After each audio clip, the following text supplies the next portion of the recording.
तर संभाजीनगरमध्ये हिंदूंवरील अत्याचाराविरोधात मोर्चा काढण्यात आला। संभाजीनगर जिल्हाधिकारी कार्यालयावरती हा मोर्चा काढला गेला। सकल हिंदू समाजाच्या वतीनं न्याय मोर्चाचं आयोजन करण्यात आलं होतं। मोर्चामध्ये रामगिरी महाराज हे देखील उपस्थित राहणार आहे। तर संभाजीनगरमध्ये हिंदूंवरील अत्याचाराविरोधात हा मोर्चा आहे। अधिक माहिती घेणार आहोत। मोहसिन शेख आमचे प्रतिनिधी सध्या आपल्या सोबत आहेत। मोहसिन, काय अधिक माहिती या मोर्चा संदर्भात? तृप्ती, आज महाराष्ट्रात नव्हे तर देशभरात अनेक ठिकाणी आज बांगलादेशमध्ये हिंदूंवर जो अत्याचार होतो त्या अत्याचाराच्या विरोधात जो आहे तर ठिकठिकाणी मोर्चे काढले जाणार आहे। मात्र छत्रपती संभाजीनगरमध्ये जो मोर्चा काढला जातो त्यात रामगिरी महाराज स्वतः उपस्थित राहणार आहे। आपण आता रामगिरी महाराजांची काही दिवसांपूर्वी जे प्रकरण गाजलं त्याची अभ्यास जर केला तर त्यांनी केलेल्या मोहम्मद पैगंबर यांच्याबद्दलच्या वक्तव्यानंतर बराच गदारोळ झाला होता। त्यांच्यावर अनेक आरोप झाले होते।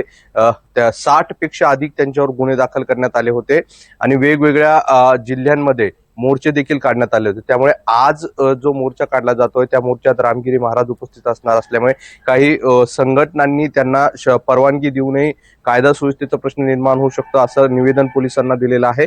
त्यामुळे आज जो छत्रपती संभाजीनगरमध्ये मोर्चा काढला जातोय त्या मोर्चाला अजूनही पोलिसांनी रात्रीपर्यंत परवानगी दिली नव्हती। मात्र ऐनवेळी परवानगी दिली जाते का हे पाहणं महत्त्वाचं असणार आहे। सोबतच रामगिरी महाराज या मोर्चात सहभागी होतील का आणि सहभागी झाले तर ते नेमकं काय बोलतील हे पाहणं देखील महत्त्वाचं असणार आहे। मात्र गेल्या काही दिवसांपासून बांगलादेशमध्ये ज्या पद्धतीने व्हिडिओ समोर येत आहेत, हिंदूंवर होत असलेले अत्याचाराचे आरोप मोठ्या प्रमाणात होत आहे। असं असतानाच बांगलादेशाच्या विरोधात हा जो आहे तर मोर्चा काढला जातोय। यात शहरातील आणि जिल्हाभरातील वेगवेगळ्या हिंदू संघटना देखील सहभागी होण्याची शक्यता आहे। मात्र यासोबतच रामगिरी महाराज या मोर्चाला उपस्थित राहणार असल्यामुळे या मोर्चाची जोरदार चर्चा सुरू आहे। आता पोलीस या सगळ्या मोर्चाला परवानगी देतात का आणि रामगिरी महाराज या मोर्चात सहभागी होतात का हे पाहणं महत्त्वाचं असणार आहे। नक्कीच तुर्तास धन्यवाद या संपूर्ण सविस्तर माहितीसाठी।